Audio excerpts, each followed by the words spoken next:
Hello viewers, আজকের এই ভিডিওতে প্যারাসিটামল ট্যাবলেট সম্পর্কে ডিটেলসে আলোচনা করব। এর ইউজ, সাইড এফেক্ট, ডোজ, বাচ্চারা কত ডোজে খাবে এবং 18 বছরের উপরে যারা বড়রা রয়েছে তারা কত ডোজে খাবে, সমস্ত ডিটেলসে আলোচনা করব আজকের এই ভিডিওতে। তাই অবশ্যই ভিডিওটি সম্পূর্ণ দেখার অনুরোধ রইল। বন্ধুরা, এই প্যারাসিটামল ট্যাবলেটটি খাওয়ার আগে আমাদের জানতে হবে যে প্যারাসিটামলটা কী। আমরা কিন্তু মেডিকেল স্টোরে গিয়ে কিন্তু প্যারাসিটামল কিনে এনে আমরা খেয়ে থাকি, কিন্তু আমরা অনেকেই জানি না যে প্যারাসিটামলটা কী। তাই অবশ্যই জানতে হবে প্যারাসিটামল হচ্ছে একটা অ্যান্টিপাইরেটিক অ্যান্টি অ্যানালজেসিক ড্রাগ, যেটা আমাদের বডিতে ব্যথা এবং তার পাশাপাশি জ্বর দুটি কমায়। এখন বলছি এই প্যারাসিটামল ট্যাবলেটটির ইউজ কী রয়েছে, অর্থাৎ আমরা কোন কোন ক্ষেত্রে ব্যবহার করব। যদি আমাদের মাথা ব্যথা হয়ে থাকে বা আমাদের বডি টেম্পারেচার যদি হাই হয়ে যায়, লাইক ফিভার যদি হয়, সেক্ষেত্রে কিন্তু আমরা প্যারাসিটামল ট্যাবলেটটি ইউজ করতে পারি।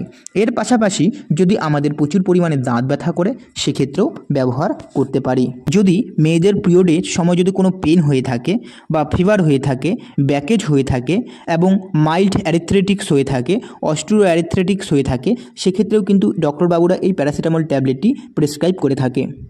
এই প্যারাসিটামল ট্যাবলেটটি আপনাদের যে কোনো ধরনের যদি ব্যথা হয়ে থাকে, সেক্ষেত্রে কিন্তু আপনারা ব্যবহার করতে পারেন। এখন বলছি এই ট্যাবলেটটি খাওয়ার ফলে কি কি সাইড এফেক্ট হতে পারে, কারণ যে কোনো মেডিসিন খাওয়ার আগে কিন্তু তার পার্শ্ব প্রতিক্রিয়াটা থাকে। তো অবশ্যই আমাদের তার পার্শ্ব প্রতিক্রিয়াটা জানা দরকার। যে পার্শ্ব প্রতিক্রিয়াগুলি হলো, এই প্যারাসিটামল খেলে কিন্তু অনেক সময় আমাদের ভমিটিং হয়ে যেতে পারে বা নাউজিয়া হতে পারে। তার পাশাপাশি স্কিন রাশ হতে পারে এবং যাদের অ্যালার্জির কোনো প্রবলেম রয়েছে তাদের স্কিন রাশ, ইচিং এই সমস্ত হতে পারে, বা থয়েলিং অফ দ্য থট হয়ে যেতে পারে, ফেস হয়ে যেতে পারে, এই সমস্ত সমস্যা দেখা দিতে পারে। লিভার প্রবলেম হয়ে যেতে পারে, লিভার প্রবলেম লাইক নাউজিয়া, ভমিটিং, যেটা অল্প আগে আপনাদের বললাম, বমি হতে পারে বা বমি বমি ভাব হতে পারে, ওয়েট লস হয়ে যেতে পারে। এই সমস্ত সমস্যাগুলি দেখা দিতে পারে যদি আপনারা অতিরিক্ত পরিমাণে প্যারাসিটামল ট্যাবলেটটি খেয়ে থাকেন। এখন বলছি এর ডোজ কী রয়েছে, অর্থাৎ বাচ্চাদের ডোজ কী রয়েছে এবং বড়দের ডোজ কী রয়েছে। বন্ধুরা, এই প্যারাসিটামল ট্যাবলেট যেটা 500 mg এবং 650 mg হয়ে থাকে, যদি আপনার বাচ্চার বয়স যদি 12 থেকে 15 বছরের মধ্যে হয়ে থাকে, তাহলে দিনে 3 বার করে আপনাদের খাওয়াতে হবে। সেটা হচ্ছে 500 mg ডোজ, দিনে 3 বার খাওয়াতে পারেন। এবং যদি আপনার বাচ্চার বয়স বা আপনার বয়স 18 বছরের উপরে হয়ে থাকে, সেক্ষেত্রে আপনারা 650 mg দিনে 3 বার টিডি ডোজে খাওয়াতে পারেন। অবশ্যই কিন্তু আপনাকে খাওয়ার পরে খেতে হবে, খাওয়ার আগে একদম খাবেন না, অবশ্যই খাওয়ার পরে খেতে হবে।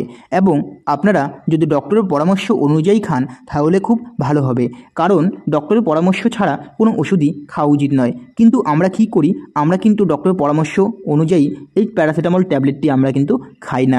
ধরুন আমাদের কোনো মাথা ব্যথা বা জ্বর হয়ে গেছে, আমরা কি করছি, দোকানে গিয়ে প্যারাসিটামল বলছি একটা প্যারাসিটামল দিন, আপনারা নিয়ে এসে খেয়ে নিচ্ছেন। সেটা একদমই কিন্তু করবেন না, কারণ প্যারাসিটামল একটা ডোজ রয়েছে যেটা অবশ্যই কমপ্লিট করা উচিত, যেটা আপনাদের মধ্যে অনেকেই জানেন না। তাই অবশ্যই যে কোনো ওষুধ খাওয়ার আগে তার ডোজ কমপ্লিট করা অবশ্যই উচিত, না হলে আপনার যে রোগটি হয়েছে সেখান থেকে কিন্তু আরও বড় রোগ হয়ে যেতে পারে বা বড় কোনো সমস্যা বা প্রবলেমের সমস্যায় পড়তে পারেন। তাই অবশ্যই আপনারা যে কোনো মেডিসিন খাওয়ার আগে অবশ্যই ডক্টরের পরামর্শ অনুযায়ী খাবেন। আশা করি আপনাদের ভিডিওটি ভালো লেগেছে। ভিডিওটি যদি ভালো লেগে থাকে অবশ্যই চ্যানেলটিকে লাইক, শেয়ার, সাবস্ক্রাইব করবেন।